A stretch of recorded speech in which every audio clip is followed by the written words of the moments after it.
So, welcome to the show, everybody. Seth Kamens, Sean Palmer, and all the NBA trophies in the background. A little symbolic of what's going on in the NBA. Hi, Seth. How you doing, buddy? Living the dream, man. Living the dream. How you doing? As of tomorrow, I'll be living the dream. I'll be out of here. We'll be hosting the show next week from Wednesday. I will be in Abu Dhabi, and then the week after, we'll be hosting it from Athens, Greece. So we'll add to I will be in Franklin Lakes, New Jersey. We will add to the locales of this show and how many different countries we have hosted the show in. But it should be a good time. I just checked into all my flights. I think I finally have the schedule. As my brother Mitch, who I am seeing in Athens, points out, he goes, "If there's one thing I can definitely count on, Sean has a schedule. It is every time he goes." You're right. I'm not regimented at all, Seth. Not at all. I've been packed for a couple of weeks, and yeah. So I'm very much looking forward to it. The boss is on board. We had a good talk today. So yeah, and NBA Finals not set just yet, but basically as close as you. Yeah, I mean we have the Nuggets, who everybody forgot about. You're having internet problems. You're freezing. I'm freezing. I don't know why I'm freezing. All right, well, I'll try and. So where I think he was going with this, let's see if he's back on. There he is. Okay. I'm here. Okay. Hopefully that's better. Yeah, I'm amazed by all this hoopla of they've won one, now they're gonna win 4 in a row. Wait, who are we talking about? We're talking about the Celtics first, right? Well, yeah. I mean, there seems to be a lot of talk for a team that got its ass handed to them 3 times out of 4. Well, and Marcus Smart is being Marcus Smart, right? There's nothing wrong with the players saying it. I think it's the pundits. I'm not talking about the players. I'm talking about the media. Well, we are part of the media. We are technically barely, but sure. I have no doubt. If I had to put this as a percentage, I think it's 97% that the Heat are going to win 1 out of the next 3 games. I don't see it as any more than 3%, maybe. And that may even be stretching it. I would love to know what 538 says. I got to think it's probably 99%. You're freezing again, dude. And so are you. Now you're back. You're back. Yep. Now you're freezing again. I will reboot it. Yeah, you're freezing. So, anyway. Yeah, I wouldn't quite put it that high, but yeah, 95% seems about right. Miami's been the better team in the series. Miami's been the more clutch team in the series. Yes, look, a nice performance, a nice comeback for Boston in the third quarter last night. Puts it to 3-1, and it's nice that at least we have one series that went more than 4. Although I'll say, I don't remember a more entertaining sweep in any playoff, basketball or hockey, than this one. Columbus, Tampa Bay kind of rings a bell, but that was more of a massive upset as opposed to a big sweep. Denver going to the finals for the first time since it left the ABA in 1975, 76, led by the two-headed monster, Nikola Jokic, Jamal Murray, both sensational in this playoff. KCP, Caldwell Pope looks great. Porter looks great. They have this nice 7-8 man team right now. That just, you have the 2 stars, you have the good supplemental players, you can go fast, you can go big. They're a really good team. And I mean, it says a lot that LeBron said in his post-game conference, which obviously was overshadowed by the first mentioning of potential retirement that we've ever heard from him, or that I can think of that we've heard from him, that both him and Anthony Davis said that this was the best team they've played since they've been playing together, which is, I mean, pretty amazing when you think about it, because this is the team that no one really thought about. This is a team that was the 1 seed that was the 1 seed from day one of the Western Conference this year, but nobody really went crazy on them. Nobody looked at them and said, "Man, this is the team that scares us." You looked at Phoenix, they looked at Golden State, you looked at Memphis, you looked at the Lakers. I mean, really not the Lakers till the end, but Denver was as under the spotlight a 1 seed as any team I can remember. And let's be honest, they kind of steamrolled their way here. Yeah, absolutely. I mean, Phoenix was the team that was supposed to dominate them. Didn't happen. The Lakers were such a great story. Didn't happen. And whoever they end up playing, most likely Miami, they will be the favorite. But they will not be they're not going to be the story. The story will either be the 8th seed coming from nowhere to go to the championship, or Boston coming back from 3-zip. So once again, Denver will probably not be receiving the accolades that they probably should. No, I totally get that. And hopefully I'm not freezing anymore. Are you hearing me now? I can hear you now. Okay, great. So I totally agree, Seth. It is a matter of, and I think the Athletic said it at some point, that it's not what Denver has done, but what everybody else has not done, or everybody else has not succeeded, right? In that it was the Lakers, hey, could they come back? Hey, could the Celtics come back? Hey, it's the Cinderella story. You're absolutely right. And nobody's giving this team the credit that it deserves. And my question is to you, let's say they win, which is likely, where do they fall? I think they fall very well with the Mavericks of 2006 in that they are a forgotten The Mavericks champion. in 2006 lost. The Mavericks in 2006 didn't win a title. The Dirk Mavericks. 2011. 2011, excuse me. 2010, 2011 team that Yeah. beat Wade and James. The 2006 team lost to Wade. Okay. Well, hey, you got to give me credit that at least I got them in 2006 in the finals. There you go. You got to get serious. Well, I think there's 2 things here. 3 things. Number one, they're a better team than that Dallas team was. Yes, they're the best team in the NBA. Dallas was not the best team in the NBA. Right, but Dallas had one superstar and was surrounded by a really nice group of veteran supplemental players. Correct. Denver has a superstar, a guy who's probably on the precipice of being a superstar if he stays healthy. So Denver has that number 2 player that Dallas did not have. Oh, no, Now, I get all that. Dallas. I get all that. My point is, historically, I think, presuming that they don't win again next year, presuming that they are not a dynasty, if they are a one-and-done championship franchise, do they fall the way of the Mavericks in that they are forgotten? Because I think they're even forgotten in present day, let alone forgotten 10 years from now. Yeah, they are because of their location. They're not in LA. We talked about this 3 weeks ago. They were, with the 8 teams left, they were the least sexy team to discuss. Well, they also have no personality. And Yeah. That's not a negative to me. That's a positive to me. But they have no personality. No, there's no dynamic. There's nothing particularly dynamic about them.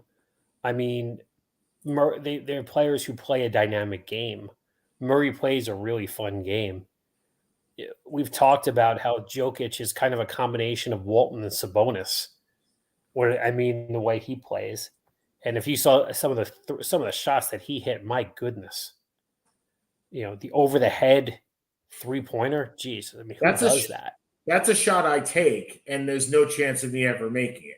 Well, that's a shot you take, and it literally breaks the backboard. Right, and most people do. I mean, that's the J.R. Smith, right?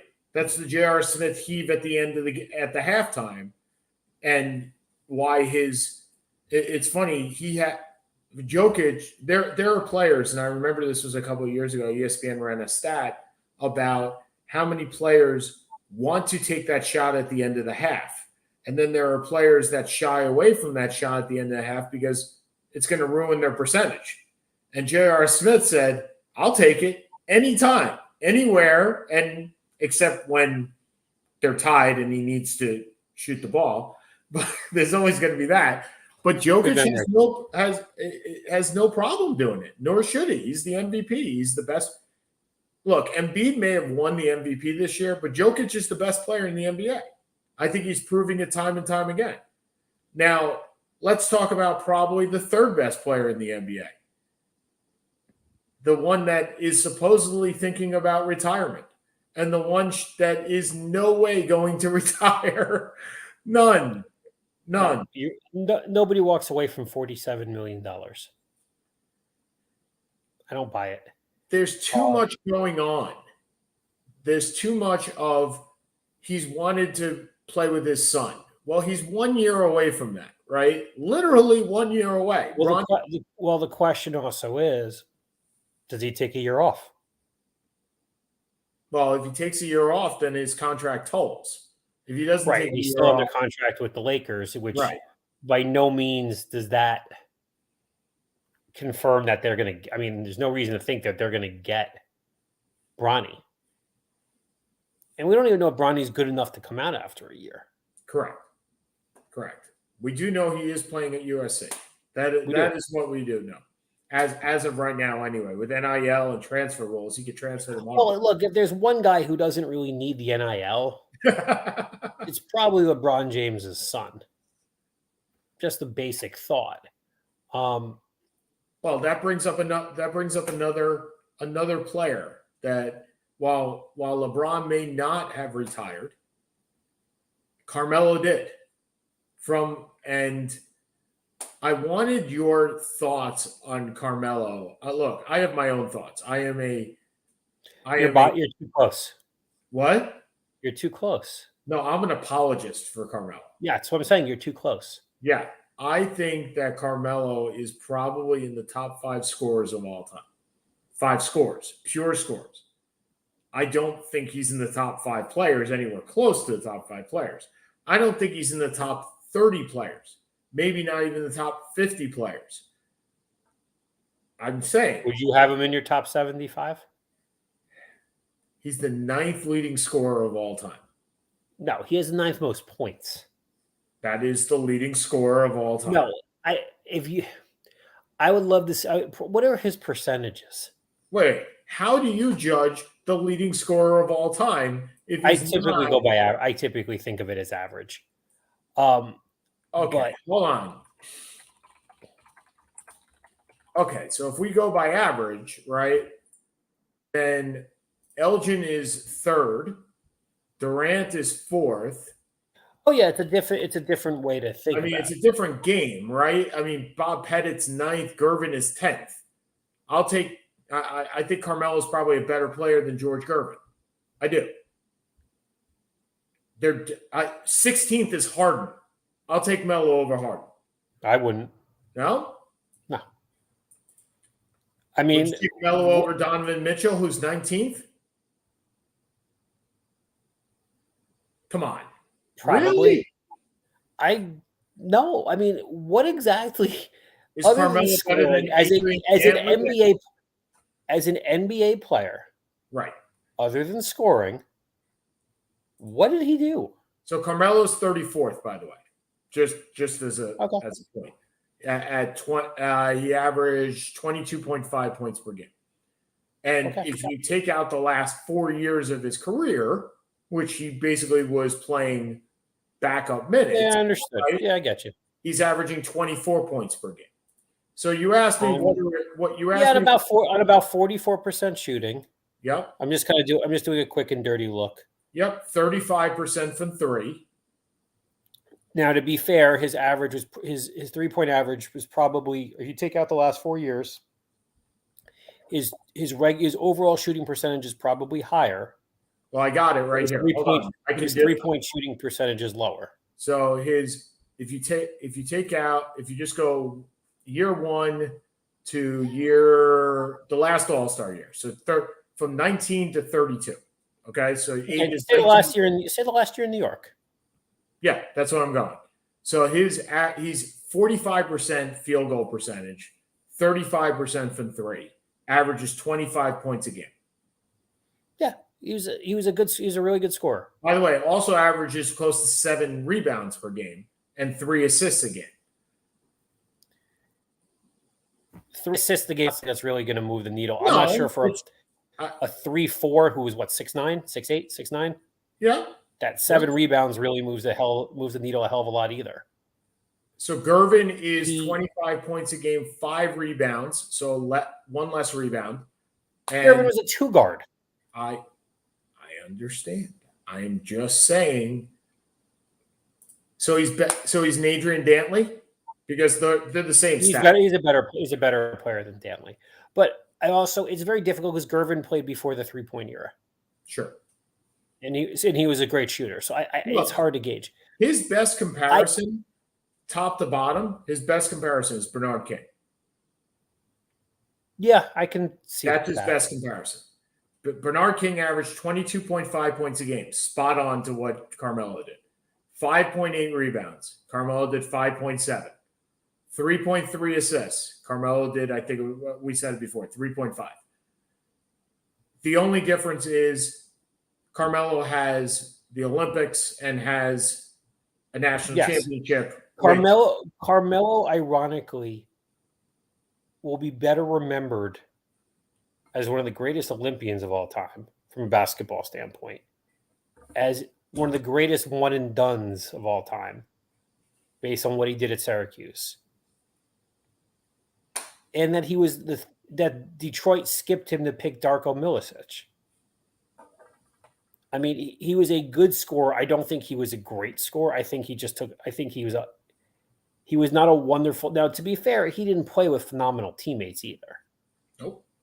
So it's hard I don't want to take too much away because he didn't have the talent surrounding him that a lot of the great players did. But he also really didn't make a lot of the players he played with a lot better either. That's true. He went to one conference final, and that was in Denver. And he played with Iverson that year. Did he play with Iverson? Wait. Was that Iverson year?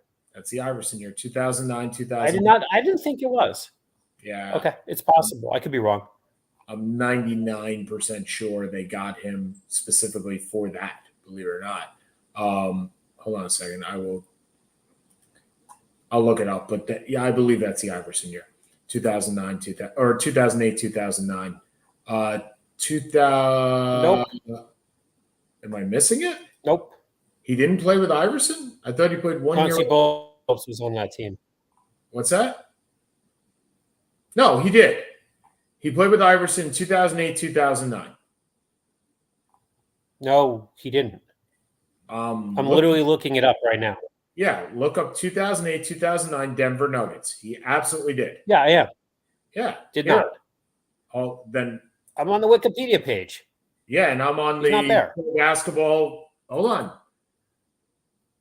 You and I are missing something then, because right here is Allen Iverson. You sure that's not 09, 010?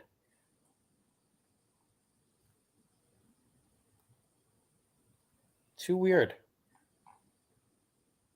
Well, let's look up Iverson's stats, right? So he was traded in 07, 08 to Denver. Sorry, he was traded in he played 07, 06, 07, 07, 08, and 08, 09 in Denver. And he also played with Detroit that year, 08, 09. So 07, 08 with Denver. He played 3 games in Denver. Hold on, but 07, 08, 09. But 07, 08, he also played with Denver. And but 07, 08, they didn't. But they went to the conference finals in 08, 09. He played 3 games with Denver that year. They went to the conference. That's 07, 08. Right. Yep. In 08, 09. Well, they went to the conference finals. Hold on. 08, 09. He played 3 games with that team. Yep. And that's the team that went to the conference finals? Yes. You're right. Okay. Well, I messed up the conference finals. I knew he played with them. So my bad on that. So, okay. So, all right. So Carmelo retires. To your point, he didn't play with great players. That, no doubt, right? His best player that he played with in New York was Amari Stoudemire.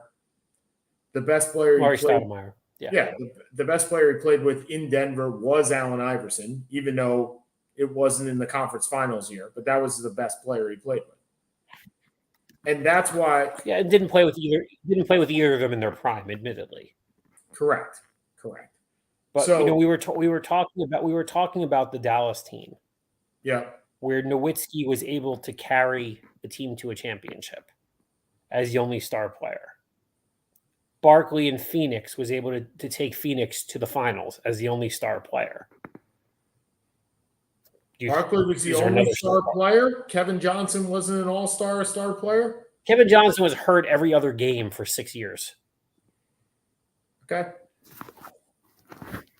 I mean, again, does he make the Hall of Fame? Yes. Oh, he's an automatic Hall of Famer because Hall of Fame takes into account all the things, right? He's an automatic Hall of Famer. But do I think of him as when I'm going to think of the greats of the game? Oh, he's not in the greats of the game. He's not. He's not better than Barkley. He's not better than Nowitzki, nor would I put him up there. First of all, as you said, those two guys did more than just score. And as I said before, Carmelo I would put as a top 10 scorer of all time. But he did not play defense. That's why I said, yeah, I'm too close and I'm an apologist. But at the same time, I know his faults. I remember getting on the Nabate Isles show and saying that Carmelo needed to be traded because he's a turnstile on defense. Because he was. His best defense that he played was in the Olympics. Yeah, he had to be properly motivated or have the teammates that he respected. Correct. And I will tell you the one thing he will probably be remembered more for, that the Knicks didn't even need to trade for him, and they did it anyway. And they gave up their entire roster to do it. And I remember being in Jamaica when it came across. It was on President's Day when it came across. And I was with my ex, and it says the Knicks have acquired Carmelo Anthony. And my ex was like, "You must be the happiest man in the world." I was like, "Wait till see what they gave up. Wait to see what they gave up." And I'm like, and they gave up everything. And it actually is the opposite of the Mark Sanchez trade for the Jets, where I was like, wait to see what they gave up. Wait, they gave up nothing. They gave up a quarterback. So, yeah, I will ask you this. Is he the best one and done player of all time? No, Kevin Durant. Really? So Kevin Durant has Are you talking about it from a college perspective? Yes, from a college perspective. There are only three. Him, Anthony Davis, and Zion. Those are the only three you could put in this category. Zion didn't win a national championship. Knocks him out to me. Davis was a better player, but Davis had a better team around him. Oh, yeah. That won the title. Davis had 6 NBA players on that team. Davis had 6 NBA players on that team. No, I get that. So if you want to say that Anthony was the most important one and done of all time, I can't make that argue. I can't argue against it. I win. I get something. Knock it off as that. So from a guy that retired way past his prime to a guy that retired basically in his prime. And unfortunately, again, another Syracuse grad, but passed away last week, Jim Brown. I got to tell you, it wasn't the gut punch I thought it was going to be, believe it or not. He's 87 years old. I think I expected that to happen. The reverence that is shown around sports is incredible. But at the same time, you have to take the whole man and the whole package, right? And I understand, and this I'm not an apologist for. I'm not an apologist for Jim Brown. Jim Brown was a flawed individual. Jim Brown was, yes, the best football player of all time. He was probably the best lacrosse player of all time, too. I was going to say probably the best athlete of all time. Probably could have been the best baseball player and basketball player of all time if he really wanted to. The same thing as Jackie Robinson, right? Once you're an athlete, you're an athlete. But other than Barry Sanders, I don't know anybody that comes close maybe Calvin Johnson. Like, I'm trying to think of guys that retire. Retire in their prime. Retire in their prime. I mean, the thing about Jim Brown that people do not understand, or people that I've talked to do not understand, is that football players didn't earn a lot of money back then. So you get a guy like, let's say, we just talked about LeBron not retiring because he's got $47 million coming to him next year. Jim Brown was not earning $47 million. Jim Brown was earning probably $70,000 as the best player in the NBA. And that was a lot of money back then. But $70,000, I think I looked it up, in 1968 was, I think, $285,000. Yeah, he retired. He retired before that. He retired in 65 or 66. In 1965, $70,000. Let's see what it would be today. $70,000 is $674,000 today. Okay. Nice living. Nice living, but not NFL money. Not what you're making today. No. No, he will be known as three things, most likely. In my mind, the greatest athlete the greatest athlete in American history. You can make that. You don't have to say that, but he's right there. A trailblazer in regards to civil rights, and someone who had some issues with violence, which you can't, as you said, you can't excuse. I mean, he never excused it. He admitted it. But what he did in the African American community, what he did in relation to gangs. I mean, I remember reading, he was like the one person who could put the leaders of the Crips and the Bloods together, and no one would do a thing because he was Jim Bleeping Brown. Yeah, he was Kevin Bleeping Durant before Kevin Bleeping Durant. Like, he was Jim. And the thing about Jim Brown that always gets me is that it's undisputable, Seth. There is no argument. Nobody makes an argument as to who the best NFL player of all time is. It's not. No. That's not true. They don't make an argument who the best running back is. Okay. Well, I don't know if that's true. I absolutely think that's true. You don't think people? When was the last time you heard that Tom Brady wasn't the best player of all time? I think or that Lawrence Taylor was not. I will tell you flat out, I have never heard that Lawrence Taylor is a better player than Jim Brown. Fine, Lawrence Taylor is the best defensive player. Fair. Absolutely. And truth be told, I don't think anybody that was born before Tom Brady came into existence would ever say that Tom Brady is a better player than Jim Brown. And unless you're a Pats fan. I just don't think it – I think you have your new generation that think that Steph Curry is better than LeBron James, or Steph Curry is better than Michael Jordan, and you have that same reverence for Tom Brady better than Jim Brown. I think it's a discussion without merit. I don't think compare, and maybe it's just me. Like maybe I'm like your dad with Russell, right? I look at Jim Brown and I go, how could you have any argument with that? Just watch any amount of film and how he just literally runs over people.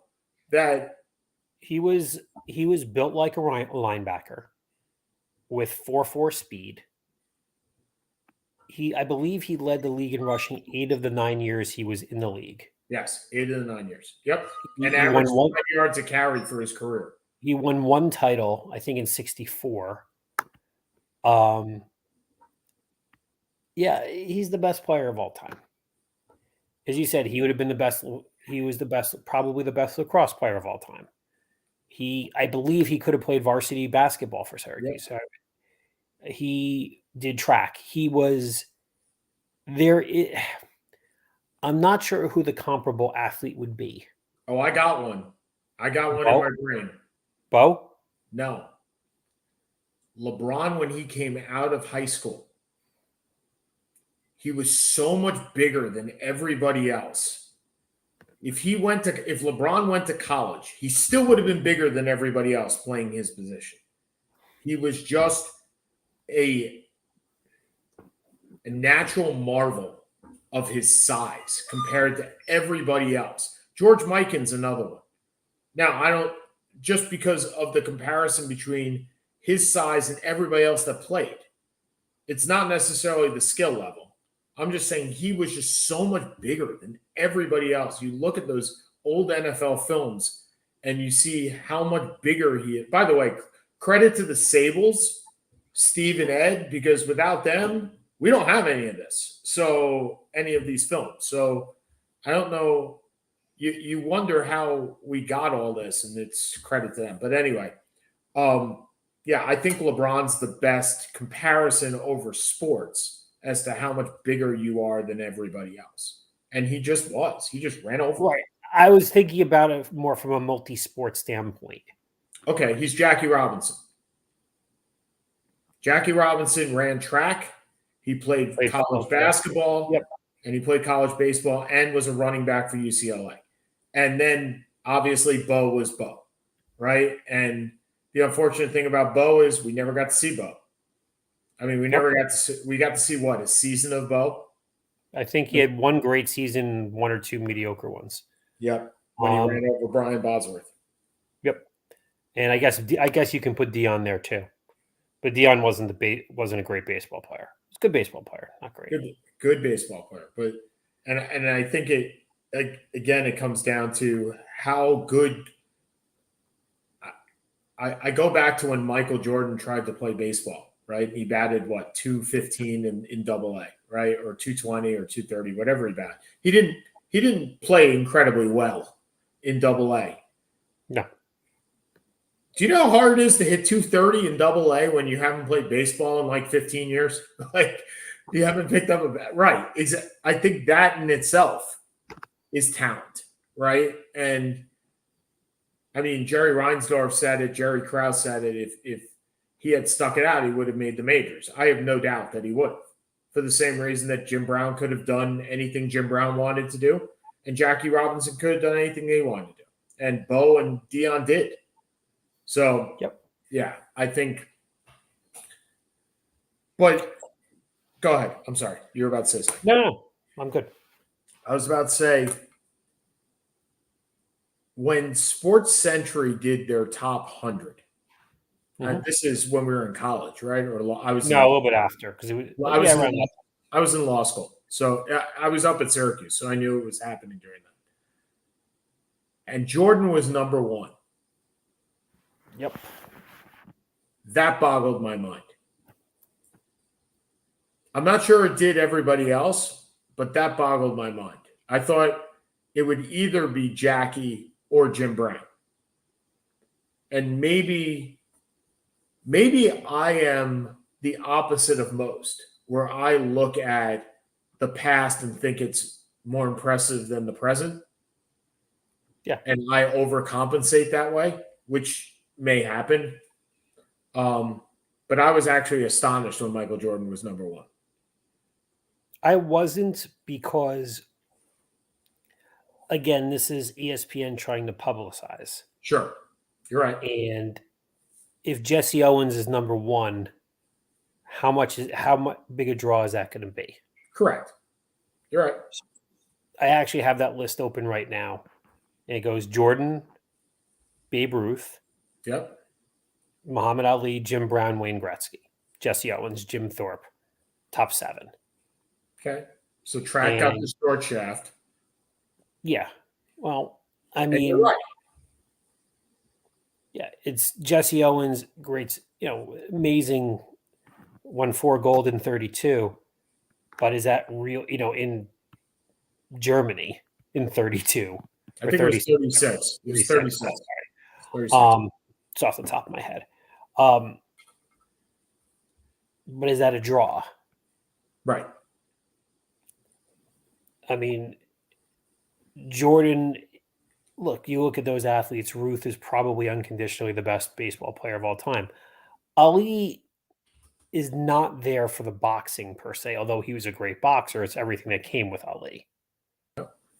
Ali, I don't think too many people consider Ali the greatest boxer of all time. He He's did. up there, but it's not as unconditional as a Brown in football or a Gretzky in hockey, let's say. Seth, all you had to do was ask him. He would have told you he was the greatest. What's up? All you had to do was ask Muhammad Ali. Can't hear you, buddy. We're lost. All right. I'm here. Oh, there he goes again. But and if any of you ever remember the Sports Century, or for all you youngins, go find Sports Century. It's actually great. Yeah, I what I was saying was, if you ever wanted Muhammad Ali, if you wanted to know who thought Muhammad Ali was the greatest, all you had to do was ask Muhammad Ali. He would have told you he was the greatest. And look, you can make the argument. Look, it's very hard because he lost 3 years of the prime years of his career because of the Vietnam conflict. And he was he won a gold medal in the 60 Olympics. He was a world champion by 62, I think. The first part of his career was based on talent. The second part, which was the Frazier years and the Foreman and the Ken Norton, was based on the talent was still there, but the body wasn't. Yeah, I would say it was based on guile. Yeah, the guile was exactly the word I was going to use. But I mean, yeah, kind of going back. But yeah, if you're talking about people who've played more than one sport at such an incredibly high level, it really does start with Brown. Yeah. Well, and I would love for them or us, and maybe we do this in the future, the most influential athletes. Maybe you weren't the best athlete, but you were certainly the most influential. And it's an interesting question of who is more influential, Ali, Russell, or Brown, right? Because they were all at that table, right? They were all at that table in Cleveland. They were all involved in that Vietnam conflict. They were all behind Ali. Right, but there's different ways to determine this. Where does Curt Flood fall in that? Okay, agreed. 100% agreed. Where does Curt Flood go? And if you ask any Major League Baseball player, they will say Curt Flood is the most influential player of all time. Because without him, there is no free agency. So, I mean, you can make the case for any of those. And remarkably, at least to me, is the least influential people are the Caucasians. And you have... I can't hear you. Oh, well. You're fading out again, dude. I don't know why that is. I will try it again.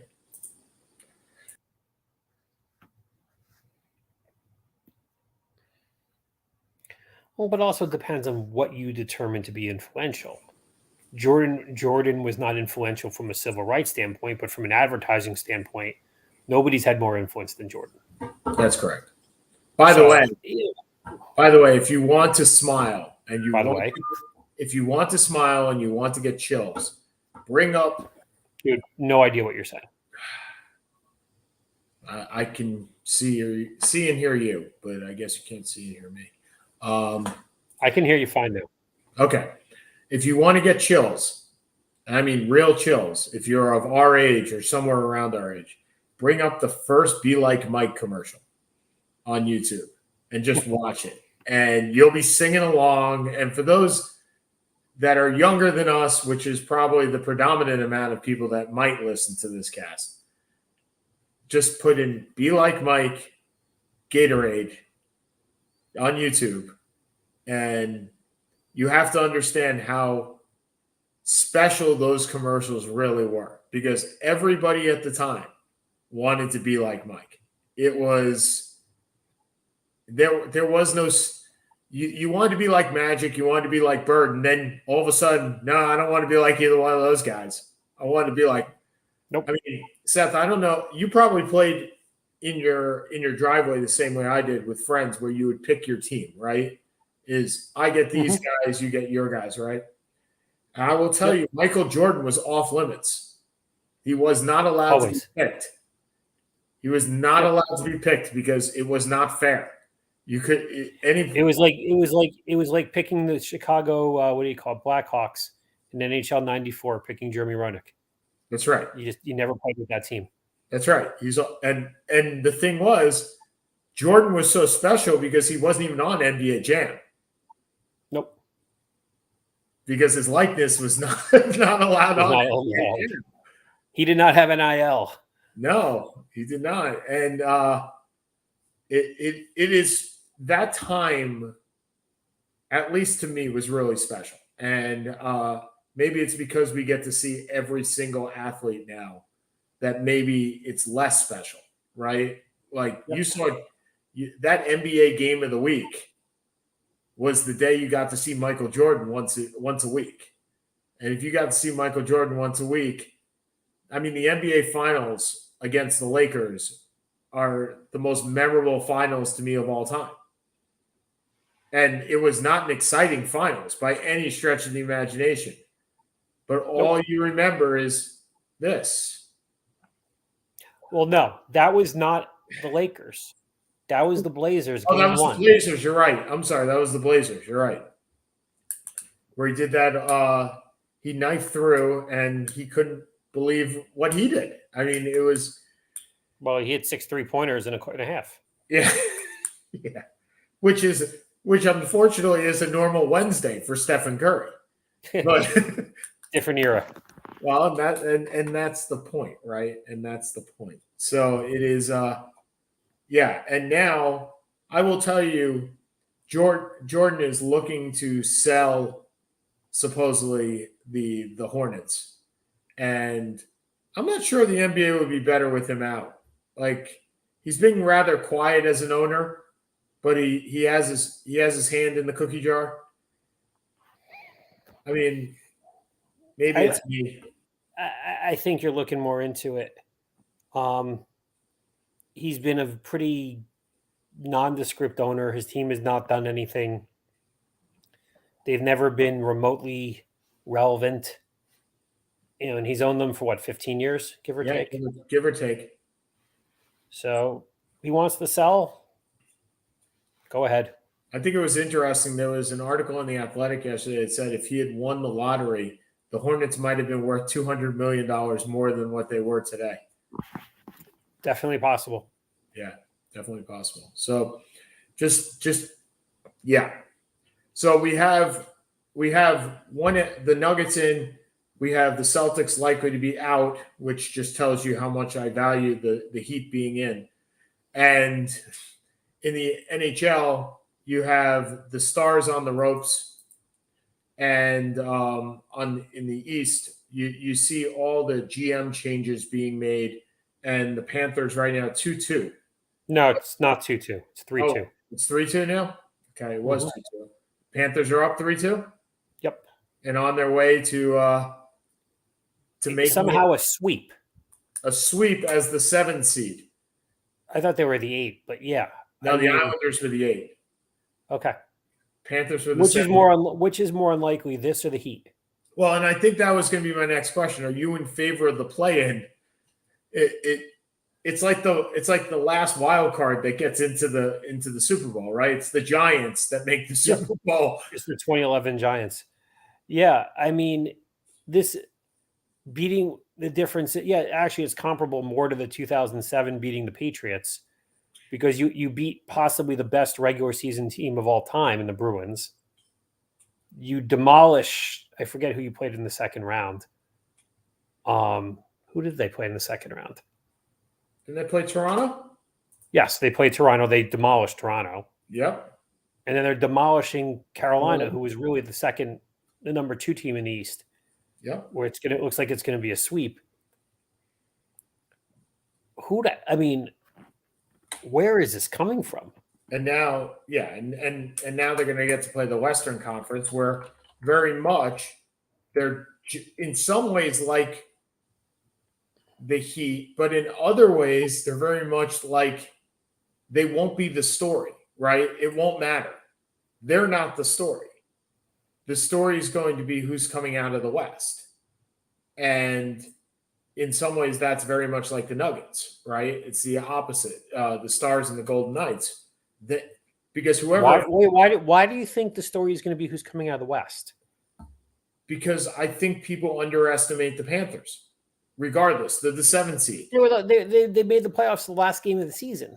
I understand. I don't know if people underestimate them. They haven't been that good. Well, and I think but that's what I'm saying, right? You can catch fire in the playoffs, which obviously they have done. Matt Tkachuk has been ridiculous. Off the charts. They were the second wild card. They were the 8th seed, not the 7. You're right. And they lost. They had 92 points, and the Islanders had 93. So they were the last team in. And they made it by 1 point. Yep. So this will be their 3rd time, I think, in the finals. They've never won. Correct. I remember the first one. The Van Beesbrook. The Van Beesbrook, who was absolutely mind-boggling. I think they got swept by Detroit. Yep. But Van Beesbrook was sensational. Was absolutely incredible. Yeah, it was the rat trick and the 1996 finals. Yeah. Because it was right after the Devils embarrassed Detroit in 4. I think did they win a championship, or did they just go to the finals with Jovanovski? So in 96, they lost the finals to Colorado. They lost in 90. Oh, they lost to Colorado. They didn't lose to Detroit. Correct. They lost in Colorado in 96. They only have been to the Stanley Cup finals once. They didn't go twice? I'm looking it up right now. I do not see a twice. I thought they went once in the 2000s. Looking it up now. Nope. I don't see it. You're right. Nope, you're right. Okay. Nope, I don't see it. I'm thinking of Carolina. Carolina won a cup. Right. I think they beat Edmonton. They beat them with Cam Ward. So, it's a team that's been relatively irrelevant. Oh, they've been irrelevant for the last 20 years. Yep. They got a new arena, and they were struggling till 2010. From 2010 to 2020, they were okay. They were all right. They made the playoff. They made the playoffs a couple of times, but nothing of nothing. And then last year, they rose back to prominence, and then traded Huberdeau and Mackenzie Ziegler and got to Chuck, right, in the biggest deal of the offseason. And once again, it proves that quality over quantity. And never trade a superstar if you can help it. Every superstar that we ever see traded, it never comes to bear that the multiple of well, the good story with them is Bobrovsky, though. He wins the Vezina, has been irrelevant for a few years, and I think he was supposed to be the backup for this team, and would probably be the not the Vezina winner. Excuse me. He's not the Conn Smythe Trophy winner. Nope. It's got to be Tkachuk. Fair. Got to be. He's been Tkachuk. Fair, but he's been sensational. Look, the thing about Bobrovsky is Bobrovsky was signed to a 8-year, $10 million a year contract. And he was supposed to be the guy. And the problem was he hasn't been at all. And so a 7-year, $70 million contract, which is a lot for a goalie. He's actually got 3 more years on this contract. at age 35, 36, 37. So it's a lot. They actually have a backup who they thought was going to take over in Spencer Knight, who went through drug and alcohol rehabilitation earlier in this year. So he was out. Then Bobrowski was as you said, just a moment ago, he became the backup for the team. And yeah, he has come back and stonewalled and done exactly what they need to do for this team. And surprisingly so. Like, he was on the bench for the entire year or most of the year as a backup. And people had written him off as a lost cause. And as any fan of any team will tell you, flags fly forever. And if this guy stinks the next 2 years, but they win a cup with him, it was all worth it. Nobody's going to care. Yep, nobody's going to care. Nobody's going to care at all because, yeah, flags fly forever. And look, it's good to be a South Florida fan right now. Flags fly forever, chicks dig scars. Yeah. Well, it's good to be a Florida fan right now. I mean, you got two teams, and I will tell you got two teams that are easy to root for. Maybe because they're the 7 and the 8 seed, but Jimmy Butler's really easy to root for. He just is. I'm not sure why. And that Heat team is really easy to root for because talk about a team that was written off. I mean, they've lost, two of their top 5 players due to injury. Tyler Hero breaks his hand in the first week of the playoffs. Yeah, they weren't supposed to be here. They were not supposed to be here. Okay, last 5 minutes. Would you like to go ahead? I don't really got too much, to be honest. We discussed Brown, we discussed the playoffs. Congratulations to Man City for winning their umpteenth consecutive title. They go for the treble, which is the European Championship, the country championship, and they've already won the league. I don't really want to touch on John Morant until I know more. I got nothing. I am always about giving my Jets credit and not giving the Giants enough credit. But a couple of months ago when the NFL thought about flexing to Thursdays, and we've talked about this ad nauseum, John Mara said, it's basically bullshit. He's like, you are abusing the fans. And good on him.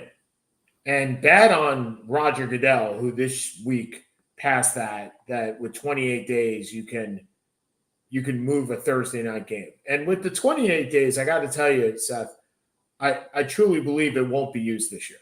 I don't think you'll see a flex. Yeah. My understanding, I don't know, I think I heard this from Mike Florio, which is probably where you got it from, is the reason that they set this up was more in case they had Kansas City in a flex and Pat Mahomes breaks his leg in the 4th game of the season and we're in week 14 and they have a game in week 14 and they're 2-7. Yep. That seems to be the reason for this more than anything else. And if it's not, then shame on them. I got to tell you, I hope it is. I hope that's the reason. I hope we don't see it this year. Because football, I hope we don't see it at all. The good part is this has to be renewed next year. It's not a rule that's set in stone each year. At this point, it still has to be renewed. Hopefully it won't be, but we all know this is about television. It's not about the fans. It never has been about the fans, and it never will be about the fans. Another thing is say goodbye to the kickoff because it's going, gone. You're going to have the NFL pass the same rule that college had yesterday that said that you can take a fair catch and put it at the 25-yard line. Seth, this is the beginning of the ends of the kick. This may be the end of the ends of the kickoff. In that, why are you ever going to return a kick? Like, I just don't see the reason if it's in the end zone why anybody will return a kick. And if you are going to return a kick, you better get it. You better get it more than the 25-yard line. Also, you're going to be benched. All right. For Seth Kamens, next week we're in Dubai. So hopefully with a better internet connection, because hopefully my Airbnb is better than my home. So for Seth Kamens, this is Sean Palmer, Seth and Sean Sports Radio on StreamYard, and we'll talk to you guys next week. Have a good one, everybody. See ya.